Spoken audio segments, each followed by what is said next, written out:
तू असं वेड्यासारखं वागू नको, चल वस्त्र नेस, केसाची वेडी मार, सुंदर दागिने परिधान कर, राजमंदिरीचं. असं म्हणून राजा दशरथ उठू लागला. कैकेयीने हात धरला आणि सांगितलं, महाराज मी उठणार नाही, मला आणि 2 वचन पाहिजे जे तुम्ही मला पूर्वी देईन असं सांगितलं. आमच्या राजा दशरथाने काय उत्तर दिलं? द्विवचन चतुरः मया दत्ता. 2 काय 4 देतो म्हणे. त्याला अजून कल्पना इथलं एकही वचन. शास्त्रामध्ये म्हटलंय की अबुद्धी माणसाच्या डोक्यावर स्वार झाली की तिचा विवेक संपतो. तिने सांगितलं म्हणे, महाराज पहिलं वरदान मागितल्यावरच तुमची ही अवस्था आहे, दुसरं वरदान मागितल्यावर काय येईल? राजा दशरथाच्या लक्षात आलं, अरे दुसरं सुद्धा वरदान द्यायचे. काय दुसरं वरदान? म्हणे भरताला राज्याभिषेक. आमच्या दशरथाला ती संधी वाटली. म्हणे कैकेयी मी तुझा पती आहे, तू माझ्या पाया पडायला पाहिजे, मी तुझ्या पाया पडतो, भरताना मी राज्य देतो, पण रामाला वनवासात पाठवा. कैकेयी छलमीपणाने असं म्हणते, मी 2 वरदान मागितले होते, तुम्ही देतो म्हटला. नसेल द्यायची तर देऊ नका, फक्त स्वतःला सूर्यवंशीय दशरथ म्हणून. राजा दशरथाने कैकेयीची अनेक वेळा विनवणी केली. कैकेयी ऐकण्याच्या मनस्थितीत नाही, परंतु कैकेयीच्या महालात दीप का प्रज्वलित झाला. महाराज दशरथ त्या महालात गेले, ते हालचाल का नाही शंका आली रामांना. म्हणून राम कौशल्याच्या महालात कैकेयीच्या महालात गेले आणि राजा दशरथाला बेशुद्ध पडलेलं, घाम आलेला, अंग थरथरताना पाहिलं. रामांनी काळजी घेतली, आई आई आई काय झालं बाबांना? कैकेयीने मोठ्या मधुर स्वरात सांगितलं, काही नाही रे म्हणे रामा, मी त्यांच्याकडे पूर्वी त्यांनीच दिलेले 2 वरदान मागितले तर त्यांची ही अवस्था. आमचे राम भोळेपणाने म्हटले, आई असे काय वरदान मागितले? अगर त्यांचं वय झालंय, मला सांगायचे, मी पूर्ण केले असते. कैकेयीने हसायला सुरुवात केली. रामाने विचारलं, आई काय वरदान आहे? आता कैकेयीने उलट सांगितलं, म्हणे भरताला राज्याभिषेक कर असेल. रामाने सांगितलं, आई मग त्यात विशुद्ध पडण्यासारखं काय झालं? मला सुद्धा अपराधी वाटत होतो, आम्ही 4 भाऊ, लहानाचे मोठे बरोबर झालो, सिंहासनावर मी एकटा कसा बसणार? मलाही ते संकोच त्यासारखं होत होतं. तू बरोबर बोलली आई, भरताचाच आपण राज्याभिषेक करू, बाबांची समजूत मी घालतो, काळजी करू. दुसरं वरदान काय मागितलं? म्हणे तुला 14 वर्ष वनवासात जायचं. रामचंद्रांनी दशरथाकडे पाहिलं, कैकेयीला नमस्कार केला, सांगितलं, आई माझ्या वडिलांनी जरी नकार दिला असेल तरी हा राम तुला होकार देतो, कारण वडिलांनी पूर्व काळात तुला वचन दिलं. राजा दशरथ परत जागृत झाला. त्यांनी ते वाक्य ऐकून सांगितलं, रामा आज कैकेयीचा विचार करतो, आज अयोध्येचा विचार कर, आज माझा विचार कर, आज राम राज्याचा विचार कर. कैकेयीकडे दुर्लक्ष कर, कैकेयीला होकार दे. आमच्या प्रभू रामचंद्रांनी दशरथांच्या चरणाला हात लावला आणि सांगितलं, बाबा तुम्ही दिलेलं वचन, मग वडिलांनी दिलेलं वचन वडिलांना पूर्ण करता येण्यासारखं नसेल तर ते पुत्राने पूर्ण करावं, म्हणून मी हे वचन देतो. असं म्हणून राजा दशरथाच्या महालातनं, कैकेयीच्या महालातनं श्री रामचंद्र निघून गेले, कौशल्याच्या महालात गेले आणि अंगावरचे राजवस्त्र उतरवून कौशल्याला काही सांगितलं नाही. राजा दशरथ कैकेयीच्या महालात मंचकावरती येऊन पडलाय. त्याला मधून मधून ग्लानी येते, मधून मधून विशुद्ध पडतो, मधून मधून शुद्धीवर येतो. राम राम राम नित्यम सारखं राम राम राम म्हणतो. पहाट झाली. राजा दशरथाला रामाशिवाय चैन पडेना, म्हणून पहाटेच्या वेळेस कैकेयीच्या महालातनं राजा दशरथ बाहेर पडला आणि कौशल्याच्या महालात कौशल्येच्या महालात कौशल्या सुमित्रेला बोलवून घेतलं, घडलेला सर्व प्रकार सांगितला.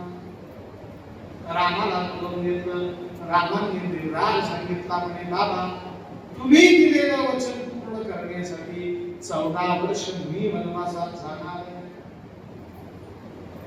तुम्ही हो नाही काही म्हणायचं. म्हणून पहाटे पहाटे श्री रामचंद्रांनी राजवस्त्र त्यागून भगवे वस्त्र परिधान करून कौशल्येला नमस्कार केला. सुमित्रेला नमस्कार करायला राम गेला. त्या सुमित्रेने सांगितलं, रामा एकटा मनात कसा जाशी? दंडकालीने काय अयोध्येच्या जवळ का? जाताना लक्ष्मणाला बरोबर. लक्ष्मण तुझा बहिष्ठर प्राण आहे. लक्ष्मण तिथेच होता. पुढे आला, रामाला नमस्कार केला, राजवस्त्र उतरवू लागला. आता तोपर्यंत सूर्योदय झाला. प्रजा राज्याभिषेकाची तयारी करत होती. इतक्यात वसिष्ठ ऋषींना पाचारण करण्यात आलं. राजा दशरथाने घडलेला प्रसंग सांगितला. वसिष्ठ ऋषी आणि राजा दशरथ एकांतात काही बोलले. वसिष्ठ ऋषी गच्चीवर गेले, सगळ्या प्रजाजनांना सांगितलं. राजा दशरथाने पूर्वकाळी कैकेयीला 2 वर दिले होते. त्या वरदानानुसार राम आज 14 वर्ष वनवासाला जाणार आहे. भरत आजोळी आहेत, त्यांना बोलून घेतलं जाईल, त्यांचा राज्याभिषेक होईल. आता वसिष्ठ असं काय म्हणतात, राजा दशरथ जाऊ देईल का रामाला वनवासात? भरताचा राज्याभिषेक होईल इतकं सोपं काय? वसिष्ठ ऋषी असं गच्चीवरून ओरडून सांगतात की राणीची सत्ता कुठपर्यंत, राजाची सत्ता कुठपर्यंत, प्रजा कुठपर्यंत तोपर्यंत. या जनतेला समजलं रामाचा राज्याभिषेक होणार नाही, ती भरताच्या राज्याभिषेकाला काय करेल? विरोध करेल. आणि त्यांनी विरोध केला की कैकेयीच्या मताला अर्थ राहणार. म्हणून राजा दशरथ आणि वसिष्ठांनी ती युक्ती केली. पण ती प्रजा अयोध्येतली होती. त्या अयोध्येतल्या प्रजेने सांगितलं, काल संध्याकाळी राजदरबारात रामाचा राज्याभिषेक होईल हे जाहीर केलेलं असताना 12 तास उलटत नाही तोपर्यंत रामाला आहुतस्य अभिषेकस्य विसृष्ट चवनायच अभिषेकाच्या ऐवजी मुहूर्तावर वनवासाला पाठवताय. याचा अर्थ हे कारस्थान कुठल्या तरी शयन कक्षात शिरले. हे काही राजदरबारात शिरलेलं कारस्थान. आता अयोध्येची जनता म्हणते अशा शयन कक्षात बेडरूम मध्ये शिरलेल्या कारस्थानांना अयोध्येतली जनता सन्मान देत नाही. जे काही ठरतं ते कुठे ठरतं? राजदरबारात. पण राजा दशरथ अत्यंत सात्विक राजा आहे. राजा दशरथावर आमचा पूर्ण विश्वास आहे, म्हणून आम्ही रामाच्या वनवासाला विरोध करत नाही, भरताच्या राज्याभिषेकाला विरोध करत नाही. आम्ही कालही रामाला राजा मानत होतो, आजही रामाला राजा मानतो, उद्याही रामालाच राजा मानतो. आणि आम्ही राजाला म्हणतो, राम आमचा राजा आहे, आम्ही त्याची प्रजा आहे, आम्हाला अयोध्येची गरजच काय? रामाबरोबर आम्हीच वनवासाला जातो. जिथे राम तिथे रामराज्य. म्हणून सगळी प्रजा घरी गेली. थोड्याच वेळात दशरथाच्या अंगणामध्ये येऊन उभी राहिली. कोणाच्या डोक्यावर काठोडे, कोणाच्या हातात पिशव्या, कोणी बैलगाडीत सामान लादलेलं. आणि रामाबरोबर सगळे जण कुठे निघाले? वनवासाला जायची तयारी करतात. आबालवृद्धवनिता सर्वे इंद्रपशुवृत्तयः. सगळे आबालवृद्ध रामाबरोबर वनवासाला जायच्या तयारी. सूर्योदय झाला. राजा दशरथाने प्रभू रामचंद्र लक्ष्मण यांना येताना पाहिलं. राम लक्ष्मण वनवासाला जाणार म्हणून राजा दशरथाला क्षोभ होऊ लागला. रामाला लक्ष्मणाला येऊ दिलं. राम लक्ष्मण नमस्कार करणार. इतक्या दुसऱ्या अद्भुत साक्षात जगदंबा जगज्जननी सीता तिथे.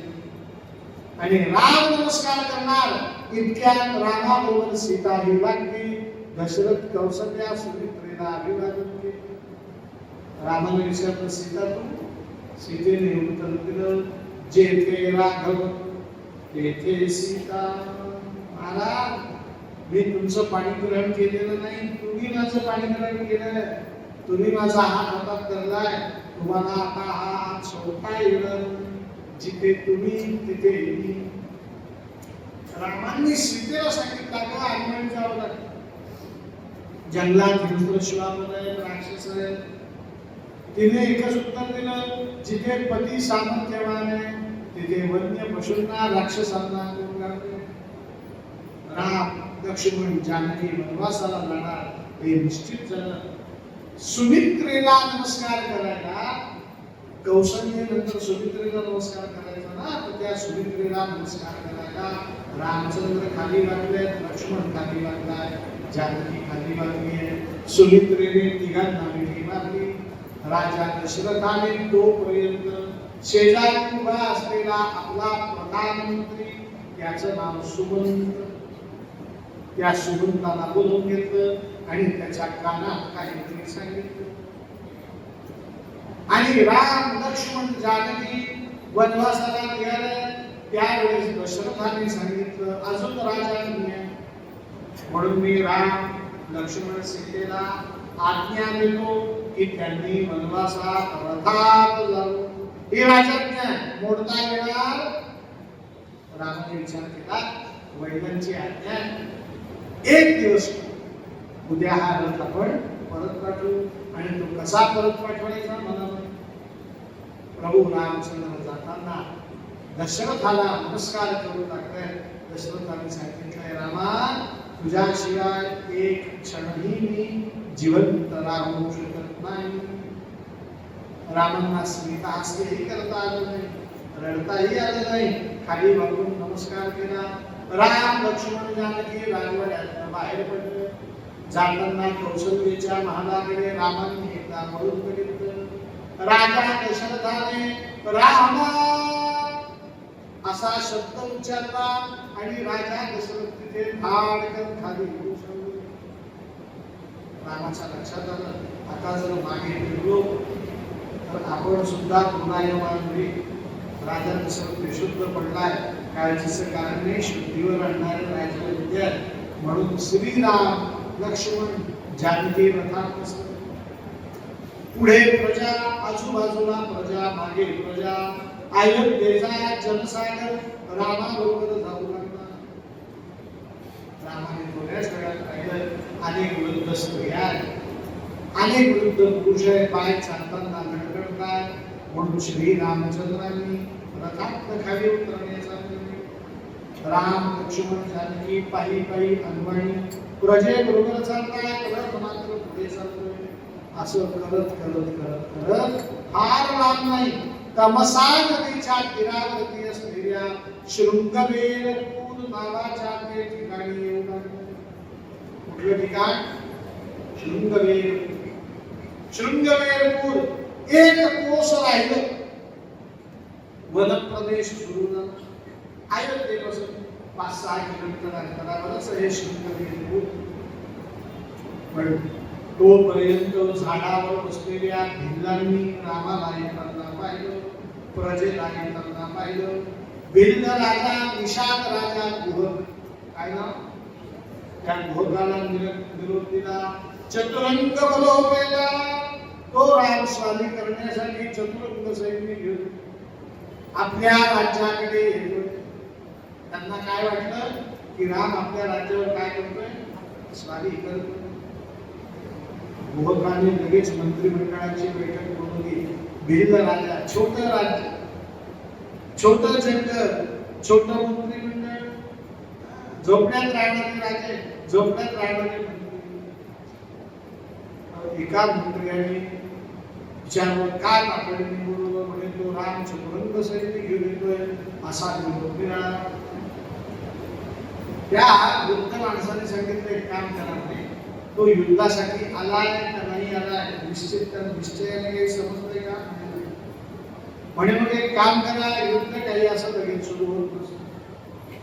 आधी युद्ध करायचं असेल तर राजा समोरून काही अटी की मला अमुक एक गोष्ट द्या आणि युद्ध न करता निघून जातो वगैरे.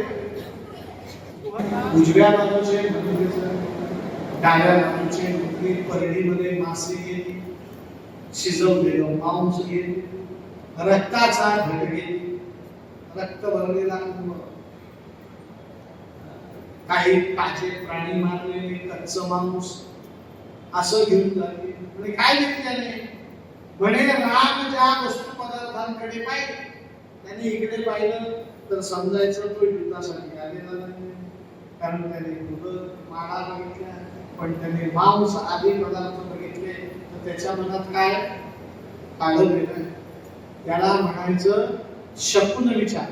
काय म्हणायचं? पूर्वीच्या काळी शकुन असे ओळखायचे. मुलगी पाहिला नेहमी मुलाचकडे जायची. मुलगी दाखवायला कोणाकडे जायची? मुलाकडे. कोण लग्न करायचं ना त्यावेळेस मुलगी दाखवायचा कार्यक्रम कोणाकडे जायचा? मुलाच्या नातेसंबंधात कोणाकडे. मग पूर्वीच्या काळी मुलगी दाखवायची तर ती ज्या रस्त्याने येणार तिथे बादली भर पाणी उठून ठेवायची. काय करायची? आणि ओट्यावर जणू काही या घरातली नाही अशी एक बाई बसून जायची. आणि ती मुलगी आली की तिचा पाय त्या पाण्यावर पडला, घरात जाताना तिचं पाऊल उठायचं. मग ती बाई उठून जाऊन ते पाऊल पाहायची आणि खून करायची.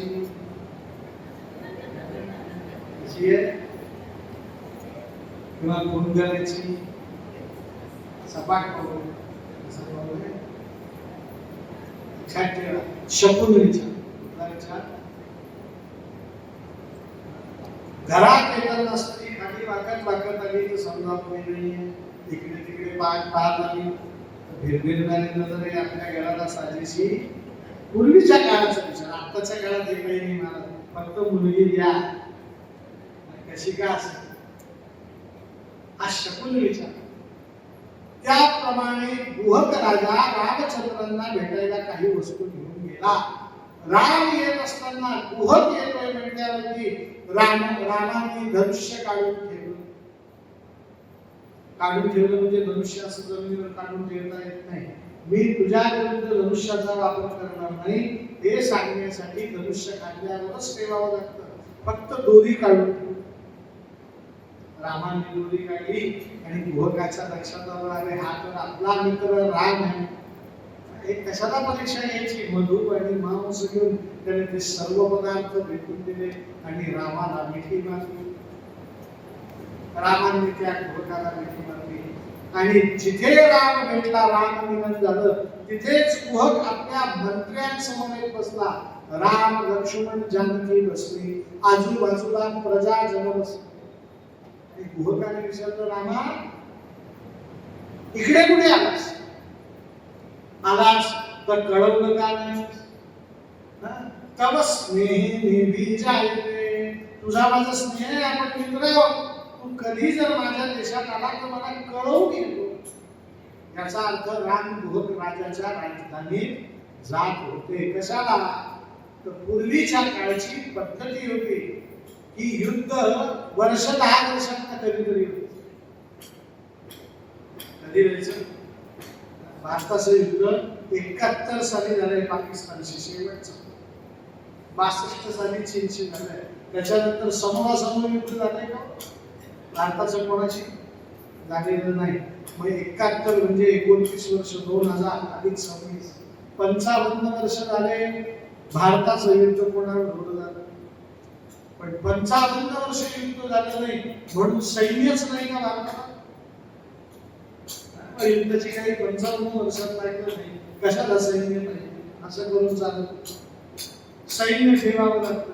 मग ते सैन्य ते नुसतं असं चालत नाही, ते सतत चपळ ठेवा. म्हणून सैन्याला नेहमी डोंगर चढा, डोंगर उतरा, सियाचीनला जा, लेहमध्ये जा, लडाखमध्ये जा, बद्रीनाथला जा. त्यांना सदैव कसं ठेवतात?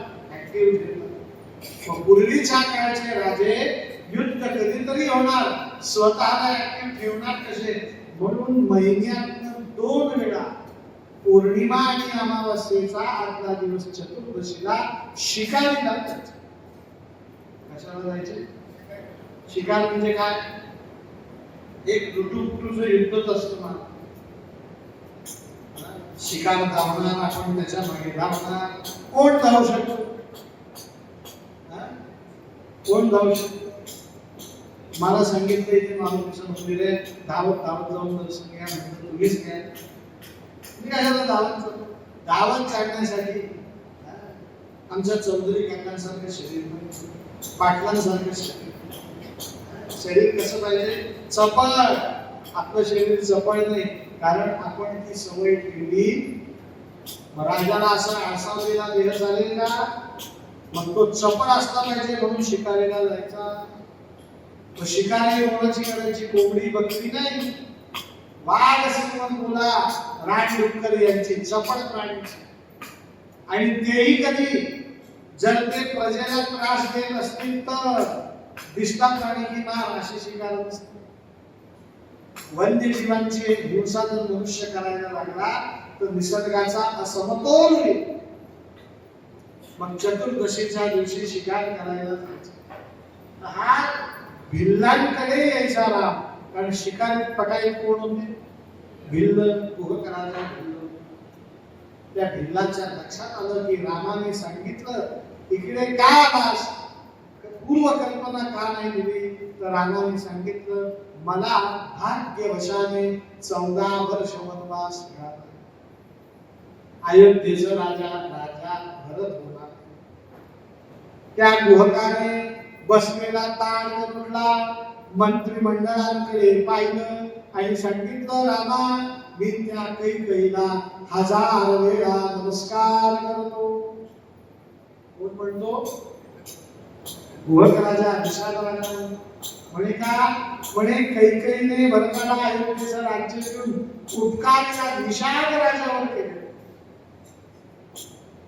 मी सांगतो रामा हे माझे मंत्रिमंडळ बस हे आणि मी आम्हीच निर्णय घेतो. आजपासून हे शृंगवेर पुढचं राज्य तुझं, ही सगळी भूमी तुझी, मी तुझा सेवक. आजपासून तू इथे राजमहाल बनवून राहा. रामाने तुला हे माझं राज्य देऊन टाकलं. रामाने काय घोटाला तू उठला होता ना, रामचंद्र उठून राहिले, मिठी मारली, सांगितलं घोटा लक्षात ठेव, मला राज्य करण्यात स्वारस्य नाही, मला वडिलांचं वचन पाळण्याचं. खूप तर्क वितर्क दिले निशाल राजाने. रामचंद्र पितृवचनापासून घडले नाही आणि सांगितलं आज माझ्या वनवासातला पहिला दिवस, तुझ्यापासून सुरुवात. मी वनवासी आहे. काय आहे? मी तुझ्या राजधानीत येणार नाही. मी तुझ्या राजधानीच्या वेशीच्या बाहेर या पिंपळाच्या झाडाखाली आजपासून कुठल्याही राजाच्या राजधानीत मी प्रवेश करणार. म्हणून प्रभू रामचंद्र लंकेत गेले. रावणाचा राजवाडा नाही बघितलं, सोन्याचा एवढा लांब आम्ही पाहतो. ते कोणाच्याही राज सीमेमध्ये जाऊन आपला नियम भंग करते झाले नाही. मग गोहकाने सांगितलं रामा तिकडे नसेल तर इकडे भोजनाची व्यवस्था कर. रामचंद्रांनी नमस्कार केला. म्हणे आजपासून भोजन बंद. काय काय? म्हणे फलमूला शिरोनांतू, मी फळ आणि मुळं खाईन. मीच नाही, माझा अनुचर लक्ष्मण खाईल, माझा अनुचर सीता खाईल. पण एक काम कर भोज राजा, ही माझी प्रजा आहे ना, हिने अन्नधान्य बरोबर आणलेलं आहे. त्यांना फक्त स्वयंपाक बनवण्यासाठी लाकूड फाटा दे आणि बैलगाडी रथ घोडे जे काही आले त्यांच्या चाऱ्याची व्यवस्था कर. फक्त आज दिवस, उद्या हे तुला काही दिसणार नाही. म्हणे का? ते तुला सोडून जाणार आहेत का? म्हणे काय ते मला माहिती नाही, तू फक्त आजच्या दिवस व्यवस्था. म्हणून रामचंद्र प्रजेला उद्देशून सांगतात की आज मुक्काम आपण जवळ केलेला आहे, कारण तुम्ही सगळे आम्हाला दमलेले आहात, संपलेले आहात, विश्रांती घ्या. समोर तमसा नदी वाहते, स्नान करा, स्वयंपाक शिकवा, भोजन करा. मी इथे वनाच्या झाडाखाली जो प्रभू रामचंद्र तमसेच्या तीरावर गेले, स्नान केलं आणि संध्या केली. वाल्मिकी रामायणात रामांच्या निष्ठेचं वर्णन केलं. म्हणजे वनवासात सुद्धा त्यांनी संध्या सोडली नाही. हे शिक्षण आहे रामायण. आपलं थोडं मनाविरुद्ध गेलं, उद्यापासून मी पूजा करणार, मी एवढा दिवस केला, मी अमुक केलं, मी तमुक केलं, देवाने काही मला साथ दिली. मी भागवतात अनेक वेळा सांगितलंय, प्रत्येक गोष्टीचा कार्यकारण भाव देवाकडे नसतो, ते आपल्या कर्माचं काय असतं असो. प्रभू रामचंद्रांनी संध्या केली आणि वडाच्या झाडाखाली येऊन बसले. लक्ष्मण त्या गुहक राजाबरोबर वनात गेले. त्यांनी फळं फुलं आणले. रामचंद्र जानकी खाल्ले. त्या गुहक राजाने आपल्या पत्नीला बोलवून घेतले. मला फार वाल्मिकी रामायणात आश्चर्य वाटतं. शब्द वापरला या ठिकाणी. गुहक राजांनी गवताची शय्या बनवली रामासाठी आणि तिला नाव दिले रामशेज. आमच्या नाशिक जिल्ह्यात मनमाडला रामशेजचा किल्ला आहे. तो खरं गुहक शब्दाच्या ठिकाणी रामाची शय्या शब्द आला, तिथे राम आणि रामा शेजारी जानकी झोपणार नाही म्हणून आपल्या धर्मपत्नीला बोलवून आणलं. तिच्याकडनं सीतेची शेज बनवून गेली. वडाच्या झाडाच्या एका बाजूला राम, एका बाजूला सीता. झोपण्याची व्यवस्था केली पण कोणी झोपलं नाही महाराज. सगळे जण गप्पा मारतात. गप्पा मारता रामाबरोबर आलेली प्रजा झोपली, घोडे झोपले. गुहक राजा पत्नी जागी आहे, सीता राम लक्ष्मण जागे. आमच्या रामचंद्रांनी पहाटे 3-3:30 वाजता सुमंताला हाक मारली. सुमंत महाराज रथ तयार, हे झोपले गाठ तोपर्यंत तू एक काम कर सुमंता, रथ हाताने ओढत नाही. 100 पावलं इकडे ने, 200 पावलं तिकडे ने, 300 पावलं इकडे ने, 400 पावलं इकडे ने, उपदिशांना 500 पावलं, 600 पावलं, 700 पावलं, 800 पावलं. का तर रथाचे चाक चारही बाजूंना उमटले की प्रजेला समजणारच नाही राम कुठे. आणि घोडे मात्र लक्ष्मणा आणि गुहक राजा रथाला 4 घोडे, ते घोडे तुम्ही हाताने ओढत लांब घेऊन चला. तिथे त्या रथाला घोडे लावा. गुहक राजाने सांगितलं, रामा माझ्याकडनं काहीतरी सेवा घे, पहाटची वेळ. रामाने सीता केलं, सांगितलं, गुहका खरंय तुझ्याकडनं सेवा घ्यावीच लागेल. तू एक काम कर, एका द्रोणात वडाचा चीक आणि थोडी माती आणून. गुहकाने सांगितलं, रामा वडाचा चीक आणि माती का? प्रभू रामचंद्रांनी राजवस्त्र सोडले, वल्कल धारण केले, जानकींनी वल्कल धारण केले, लक्ष्मणाने वल्कल धारण केले आणि सांगितलं, मला आता या केशांच्या जटा बनवायच्या. ते केशांना लावायला काय द्या? वडाच्या झाडाचा चीक आणि माती. तो गुहक राजा सांगितलं, रामा काय मागून मागितलं? वडाचा चीक मागितला म्हणजे हा गुहक राजा पुण्य करावं म्हणून काहीतरी देऊ इच्छितो, तो तू त्याला पाप करायला भाग पाड. आमच्या रामाने सांगितलं, गुहका आज आहे वडाचा चीक मला आणून दे. रामाच्या चरित्रात तुझं नाव आदराने येत. नाराजीने वडाचा चीक आणला. जानकी देवीने डोक्याला वडाचा चीक लावला, माती लावली, रामांनी लावली, लक्ष्मणांनी लावली आणि केस बांधून टाकले. वडाचा चीक केसांना लावला की 1 वर्षभर केस सुटत नाही तर का? तो इतका घट्टला. मग त्याच्या जगाला सुमंताने रथ इकडून तिकडून फिरून पुढे नेला. विशिष्ट ठिकाणी येऊन घोडे थांबले होते. त्या घोड्यांना रथाला झुकलं. राम लक्ष्मण जानकी कुहक राजा आणि सुमंत रथात चढले आणि रथात बसून प्रयाग क्षेत्री जाण्यासाठी मार्गक्रमण करू लागले. शृंगवेर पुराकडून निघाले. प्रयाग क्षेत्री जाणार इतक्यात गंगा नदी आली. कोण आली? आता रथ काही जाणार रामचंद्र रथातनं उतरले. जानकी गुह उतरला. रामांनी सांगितलं म्हणे सुमंत महाराज तुम्ही रथ घेऊन सांगा आणि बाबांना सांगा राम 14 वर्षांनी निश्चित घरी. तुम्ही रामाची वाट बघा, स्वतःच्या शरीराकडे लक्ष द्या. सुमंताने मान डोलवली. रथ घेऊन निघाला तो, पण रथ थोडासा दूर घेऊन एका वडाच्या झाडाखाली सावलीमध्ये उभा केला. घोड्यांना मोकळं सोडलं आणि सुमंत पाठमोऱ्या पुढे जाणाऱ्या रामांना लपून लपून बघू लागला. आता तिकडे गंगेच्या नदीवर तीरावर काय झालं होतं, गंगा नदीचं विस्तीर्ण पात्र ओलांडायचं कसं. इतक्यात लांब एक वल्लवणारा नाविक दिसला. त्याला रामायणात म्हटलंय केवट. काय म्हटलंय? रामांनी त्या नावाड्याला म्हणले म्हणे नावाडीला नाव घेऊन इकडे या. त्या नावाड्याच्या कानावर तो शब्द गेला. नावाडी लांब होता. त्याने रामाला असं याचा अर्थ काय, मी काही येणार नाही. रामाने विचार केला, ऐकू केलं नसेल. म्हणे अहो नावाडी दादा आम्हाला पलीकडे जायचं, इकडे या. त्या नावाड्याने सांगितलं येणार नाही. दुसऱ्यांना गुहका करवी हाक मारली. गुहकाने हाक मारली. गुहकाने सांगितलं जमत. रामाने चौथ्यांदा हाक मारली.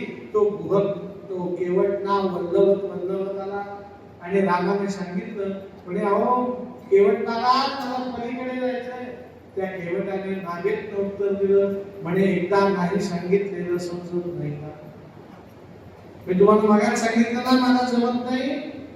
तुम्ही परत परत हाक मारतात म्हणून मी हाताने समजत नाही म्हणून तोंडाने सांगायला लागलोय. म्हणून त्याने नाव परत वल्लवायला सुरुवात केली आणि तो निघाला सुद्धा. रामचंद्रांनी त्या केवटाला थांबवलं. तो नावेत रामचंद्र जमिनीवर. अहो म्हणे केवट महाराज तुम्हाला आम्हाला न्यायचं नाही, मग तुम्ही हे नाव घेऊन गंगेत काय करता. म्हणे माझं गंगेत एकच काम आहे, सूर्योदयापासून सूर्यास्तापर्यंत ज्याला कोणाला ऐन तीरावरनं पैन तीरावर जायचं, पैन तीरावरनं ऐन तीरावर यायचं, त्यांना घेऊन जायचं, घेऊन यायचं. पण राम म्हणतो मलाही जायचंय, मग मला काय नाही म्हणतात.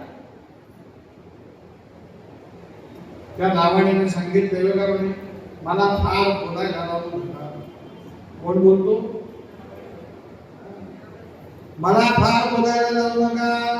हे राम तुम्हाला मर्ममय जाणू. तुझं मी काय म्हणतो मर्म ओळख.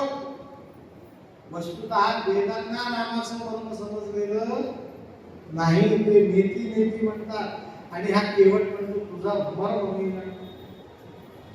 हा रामा फार बोलायला लावू नको. तू म्हणशील तर लक्ष्मणाला पलीकडे नेतो, सीतेला पलीकडे नेतो, या गुहकाला नेतो, पण तुला नेणार नाही. मला आश्चर्य वाटलं लोका लक्ष्मणाला नेतो, जानकीला नेतो, त्या लक्ष्मणाला नेतो, मला काय येत नाही, माझ्यात काही दोष आहे का. त्या केवटाने सांगितलं रामा तुझ्यात दोष नाही, दोष तुझ्या पायात आहे. रामांनी पायात काय दोष. त्या केवटाने उत्तर दिलं म्हणे चुवत शिला भैनारी सुहाई. रामा तुझ्या पायाचा स्पर्श एकदा एका दगडाला झाला होता, तो दगड नष्ट झाला, तिथून बाई प्रगट झाली. म्हणजे कोणाचा चर्चा करतोय तो? अहिल्याची की रामाचं चरण लागलं आणि दगडातनं कोण प्रगट झाली. म्हणे रामा तू माझ्या मागेत बसला नाव स्त्री झाली बघ. मला आहे ती एक स्त्री सांभाळणं जड आहे. इथे दोन स्त्रिया होत्या. पण त्या दुसऱ्या स्त्रीला खाऊ काय घालू, माझ्याकडे नावच राहणार नाही, कारण नावच स्त्री झाली. म्हणून रामा चिवत शिला भई नाही सुहाई. पण ती स्त्री झाली नाही, नुसती सुहाई, म्हणजे दिसायला सुंदर. म्हणजे मी तिच्या अडकून पडणार, म्हणून उद्यापासून माझ्या घरात याचे वाद केले, बायकोच्या नादी लागला, बायकोच्या नादी लागला, असंही. म्हणून रामा तू माझ्या नावेपासून दूरच राहा. तो राम म्हणतोय, अरे नावडे दादा, असं काही नाही. तू बघ मी किती पायी चालतो, सगळ्याच दगडांच्या स्त्रिया झाल्या का? एका दगडाला पाय लागला स्त्री झाली, पण किती दगडांना पाय लागलाय बघ. तुझ्या जवळ मी 5-10 दगडांना पाय लागलो, झाली का स्त्री? तो नावाडे म्हणतोय, म्हणे रामा सगळ्या दगडांना पाय लावल्यावर स्त्री होत नाही खरंय, पण एका दगडाला पाय लागला ती स्त्री झाली, हे खरंय की नाही? म्हणजे कधी कधी असं होत. मग कदाचित माझ्या नावेला पाय लागला आणि ती स्त्री झाली तर मी काय करेन? जानकी देवी पुढे आले, राहू म्हणे असं काही नाही. त्यांची स्त्री सांगते की यांच्या चरणाचा स्पर्श झाल्यावर तुमची नाव स्त्री होणार नाही. तो नावडी म्हणतोय, बाई तुम्ही म्हणता म्हणून तर का म्हणे, पण यांचे पाय मी स्वच्छ करेन. पायाचा मुद्दाम इंग्लिश शब्द डायरेक्ट स्पर्श देणार नाही. प्रभू रामचंद्र म्हणतात, तू काही कर पण मला नावे कसं? त्या केवटाने सांगितलं, गंगेपासून लांब उभे राहा. नावेपासून तर लांबच उभे राहा. केवटाने नाव गंगेच्या या किनाऱ्यावर आणली. रामाला दूर उभं केलं, केवट खाली उतरला. म्हणे गडबड करू नका, मी सांगतो तिथे उभं राहा.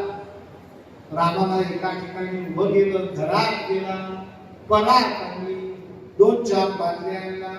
बायका, मुलं, आई, वडील, भाऊ, भाऊजाई, बहीण सगळ्यांना घेऊन आला. रामाला एका दगडावर बसवलं, परातीत पाय ठेवले, सगळ्यांकडनं रामाचे पाय धुवून घेतले, स्वतः रामाचे पाय पुसले. बायकोला पदर जमिनीवर अंतरायला सांगितला. त्या पदरावर रामाचे पाय ठेवून पायाखालची सगळी धूळ स्वच्छ करून टाकली आणि रामाच्या पायावर डोकं ठेवून रामाचे पाय आपल्या हातावर पाऊल देत देत देत कुठपर्यंत लागले? नावेपर्यंत लागले. आणि रामाला कुठे ठेवलं? नावेमध्ये बसवलं. हा केवळ सामान्य नाही महाराज, हा पूर्वजन्मी क्षीरसागरातला कासव होता. त्याला प्रभू रामचंद्रांच्या नारायणाच्या चरणाचा काय करायचा होता? स्पर्श करून नमस्कार. ती इच्छा पूर्ण राहिली, म्हणून कासवाचा जन्म असलेला तो प्राणी केवट म्हणून पाण्यातच जन्माला आला.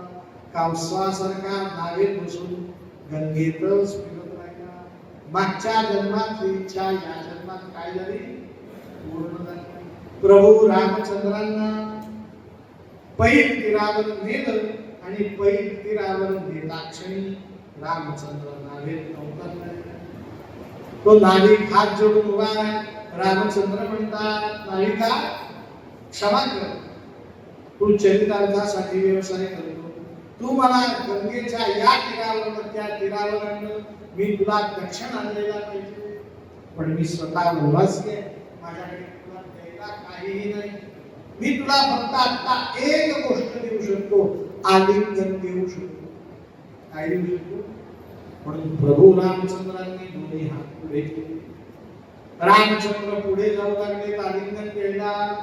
त्यावेळेस तो नावाडी 4 पावलं मागे झाला. म्हणे रामा मला आलिंगन देऊ नका. म्हणे का? म्हणे मी जातीने हीन जाती, मी काय उच्च जातीचा नाही, खालच्या जाती. रामचंद्र म्हणतात मी जात पात काही पाहत. चल ये मिठी. म्हणून रामचंद्र 4 पावलं पुढे गेले, परत हा 4 पावलं मागे आला. म्हणे रामा मला मिठी मारू नका. म्हणे का?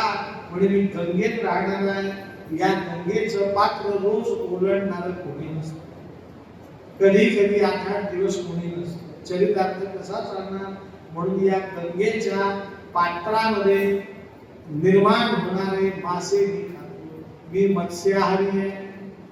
रामचंद्र म्हणतात हरकत नाही, तू मत्स्याहारी ना, आजपासून फक्त वचन दे, उद्यापासून खाणार. आजपर्यंत झालं ते संपलं, मी तुला केवळ काही वचन दिलं मांसाहार करणार नाही. रामांनी मिठी मारली आणि गावाड्याला शब्द सांगितला. तुलसी रामायण म्हणतं तुम भरत समभाय. काय म्हणतो तो? दोन गोष्टी आहेत. बरोबर आहे, लक्ष्मण नाम कोणाचं येतात? हे म्हणजे डुकऱ्या जागेवरची जखम.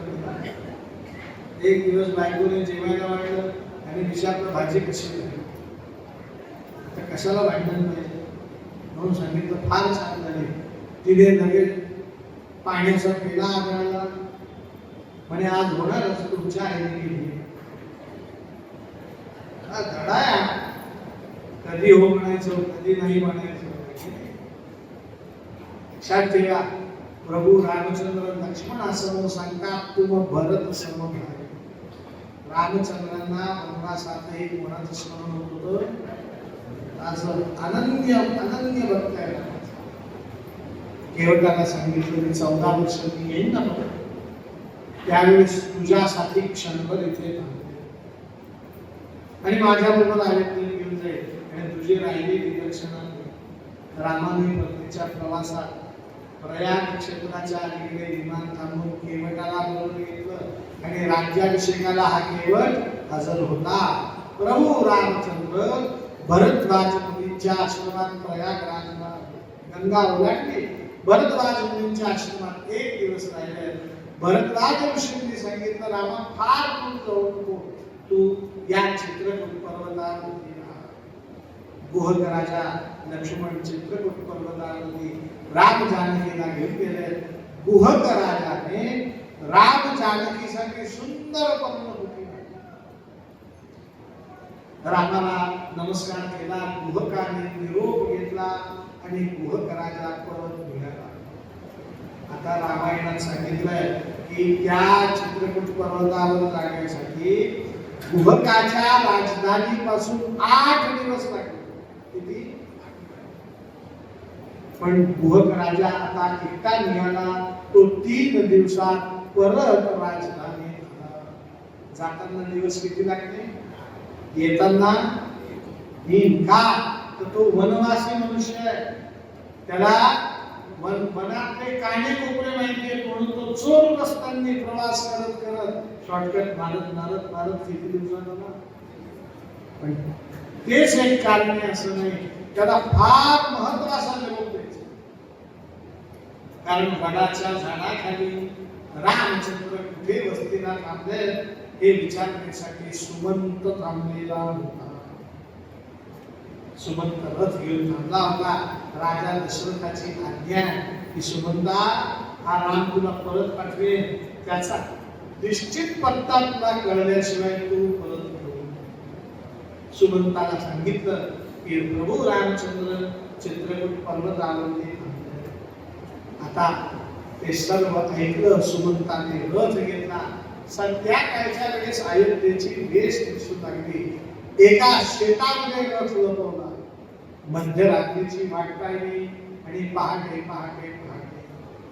रथ घेऊन कुठे आला? अयोध्येत. प्रभू रामचंद्र आम्हाला चुकवून गेले म्हणून जी जनता थांबली होती ती जनता अयोध्येत परत गेली होती आणि रात्रभर वाट पाहत होती. सुमंताचा रथ आला. अहो सुमंत दादा, राम कुठे गेला? आपल्याला चुकवून गेला. किती लांब जाईल? आम्ही त्याला परत शोधून काढतो वगैरे वगैरे चर्चा सुरू. सुमंताने सांगितलं हे प्रजाजन हो, थोडी शांतता ठेवा. जो काही निर्णय येईल तो राजाकडनं येईल अधिकृत, माझ्याकडनं निर्णय ऐकू नका. राजा दशरथाकडे जाऊन सुमंताने सांगितलं रामचंद्र 14 वर्ष परत येत नाही. हे निश्चयाने झालं. आता प्रभू रामचंद्र वर्तमान काळात चित्रकूट पर्वतावरती वसतात. सियावर रामचंद्र भगवान कौशल्येच्या महाराज दशरथ कौसल्या आणि सुमित्रा होते. दशरथाने सुमंताचा हात हातात घेतला. सुमित्रा कौसल्याला जवळ बोलवलं आणि सांगितलं, कौसल्ये, सुमित्रे, सुमंता, खरंय या जगतात नियती फार क्रूर आहे. मला आता आठवतंय तो ब्राह्मणाचा शाप खरा होणार. कौशल्यने विचारलं, कोण ब्राह्मण? सांगितलं, मी तरुण होतो त्यावेळेस शब्दवेध बाण मी चालवायचो. शब्दाचा वेध घ्यायचा, बाण चालवायचो. मग शब्दवेध घेताना डोळे बंद असले पाहिजे. मला आवडत नव्हतं म्हणून रात्री दिसणार नाही, डोळे बांधण्याची गरज नाही म्हणून रात्रीच्या अंधारात मी काय करत होतो? शरसंधान. जिकडून आवाज आला तिकडे बाण सोडायचो, बरोबर लक्षाला लागायचा. एक दिवस सरोवराच्या तीरावर बसलेलो झाडावर असताना अचानक पाण्याचा बुडबुड बुडबुड आवाज आला. तो आवाज मी ऐकला, बाण सोडला. तो बाण सोडला क्षणी क्षणार्धात प्रतिक्रिया आली, आई बाबा मेलो. तो वाघसिंह हरणाचा आवाज नव्हता. कोणाचा आवाज होता? श्रावण काळाचा. मी झाडाकडनं उडी मारली, त्या बाळाजवळ गेलो. कौसल्ये, सुमित्रे, सुमंता, मी पळत असतानाच मला माहिती होतं की तो राजा दशरथाचा बाण आहे. जो कोणी असेल तो गतप्राण होणार, तो वाचणार नाही. म्हणून मी त्वरेने गेलो, कोण हे जाणून घेतलं पाहिजे. तर तो कौशिक पुत्रोत्पन्न श्रावण नावाचा ब्राह्मण पुत्र होता. त्याने त्याचा परिचय केला. सांगितलं, माझ्या आई वडिलांना तीर्थयात्रेला घेऊन निघालो, कावडीत घेऊन निघालो. त्यांना तहान लागली, वनातला प्रवास होता म्हणून कावड ठेवली आणि पाणी आणायला नियतीने गावा घातला माझ्यावर. आई वडिलांना पाणी पाजू शकला नाही तो पुत्र कसला. म्हणून आई वडिलांना राजन, माझ्या वतीने तू पाणी दे आणि माझ्या पुत्र धर्माचं तू पालन कर. सांगत सांगत त्या श्रावण बाळाने देह सोडला. त्याच्या जवळ उलटा पडलेला लोटावला पाणी ओघळत होतं. ते पाणी मी भरून घेतलं. आई वडिलांजवळ गेलो. पानांचा सरसर आवाज ऐकला आई वडिलांनी आणि त्यांनी विचारलं, आला श्रावण बाळा, पाणी आणलंस? लवकर पाणी दे, तहान लागली आहे. पाण्याने जीव कासावीस होतोय. मी न बोलता त्यांच्या हातात पाण्याचे 2 कलश दिले. त्यांनी ते पाणी घेतलं, पिणार. इतक्यात ते वडील म्हणतात, श्रावण बाळा, तू न बोलता पाणी का दिलंस? अरे आम्हाला माहिती आहे तुला आम्ही रात्री अपरात्री वेळी अवेळी काम सांगतो. तुला आमचा राग येत असेल नाही, तू रागाने पाणी दिलंस ना, अबोल होऊन पाणी दिलंस ना.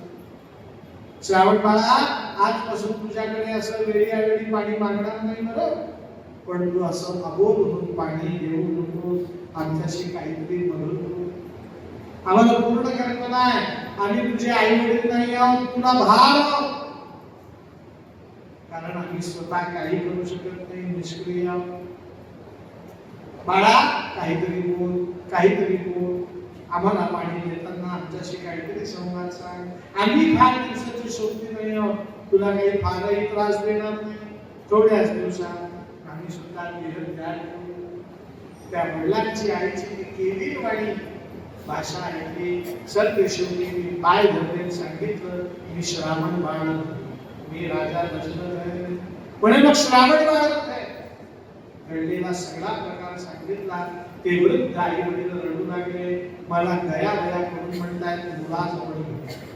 मुलाजवळ घेऊन गेले कौशल्ये, सुमित्रे, सुमंता. त्यांचा तो करुण आवाज, क्रंदन, रडणं इतकं करुण होतं की मला आजही रडू येत. रडले रडले रडले आणि अचानक वडिलांची नजर धरली. सांगितलं, दशरथनं म्हणून सूर्य पुढं उठलं, माझ्या मुलासाठी चिता रचली. चितेवर मुलाला ठेवलं, त्याच्यावर लाकूड ठेवलं आणि आता अग्नी प्रज्वलित केला. वडिलांनी सांगितलं, पुत्राला अग्नी मी देतो. म्हणून त्यांचा हात धरून मी अग्नी त्या देहाला दिला. वडिलांच्या हातून अग्नी दिले. घेतल्यानंतर आई वडील दोघेही खाली बसले, दोघांनी एकमेकांचे हात घट्ट धरले, रडू लागले.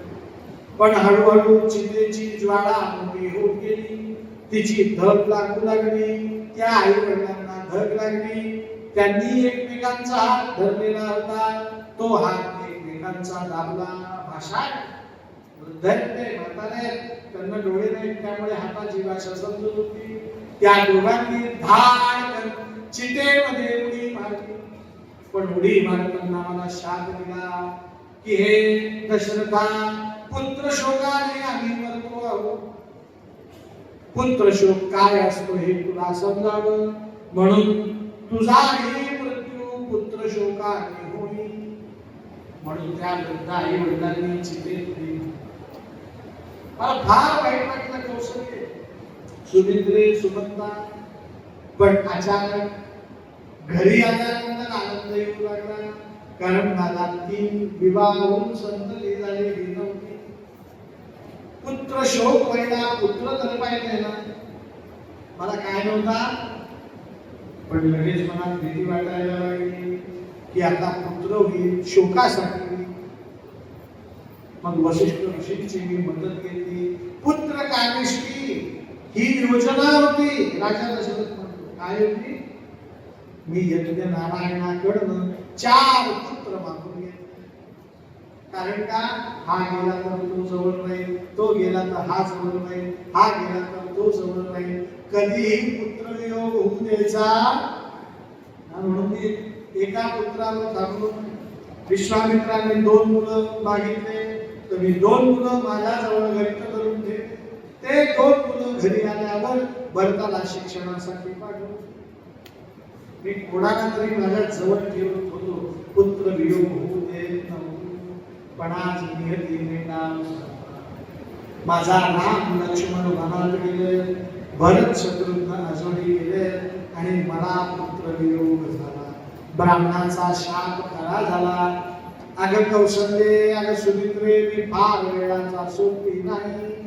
काही कर, रामाला परत बोलून घे, राम परत ये, राम लवकर ये, असं तो राजा दशरथ केली वाणी हाक मारू लागला. हळूहळू शरीरातली शक्ती क्षीण होऊ लागली. राम परत ये, राम लवकर ये, याच्यातले सर्व शब्द विरून गेले. फक्त राम राम राम म्हणत म्हणत पुत्र वियोगाने राजा दशरथाने प्राणाचा त्याग केला. ब्राह्मणाचा शाप खरा झाला. सियावर रामचंद्र भगवान. मोठी विचित्र परिस्थिती झाली. राज्याला राजाच शिल्लक राहिला. ज्याला राजा करायचं होतं तो वनवासात गेला, ज्याला वनवासात पाठवून राजा करायचं होतं तो आजोळीत राहिला, सिंहासनावर होता तो गेला. म्हणून सर्व सूत्र वसिष्ठ ऋषींनी हाताळले. अनेक आयुर्वेदाचार्यांना बोलवलं, त्यांच्याकडून सिद्ध रसायन बनवून घेतलं. त्या रसायनात राजा दशरथाचा देह ठेवला आणि भरताला निरोप देण्यासाठी अश्व पाठवले, घोडेस्वार पाठवले. मग ते घोडे घेऊन, अश्व घेऊन ते राजा दशरथाच्या मृत्यूची बातमी सांगण्यासाठी अश्वपती राजाकडे कसे गेले, काय युक्ती झाली, राम भरताची भेट कशी झाली, आणि रामचंद्र आमच्या नाशिकला कसे आले, सीतेचं हरण कसं झालं, वगैरे वगैरे कथा आपण उद्याच्या कथेमध्ये घेऊया. गोपाल कृष्ण